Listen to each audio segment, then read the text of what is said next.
அடிக்கடி கதவத்தா கட்டிலுக்கு கால் வலிச்ச கட்டாந்தர படுக்கதா உடம்பு முழுக்க இப்போ ஒரு ரயில் ஓடுது மச்சான் வளைச்சு நறுக்க சொல்லி வளையல் கிஞ்சது மச்சான்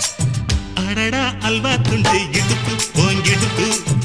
அழகா பத்தி கிச்சி நெருப்பு தூள் கிடப்பு சலக்கு சலக்கு சரிக சேல சலக்கு சலக்கு வெலக்கு வெலக்கு வெக்கம் வந்தா வெலக்கு வெலக்கு Pwede nga talaga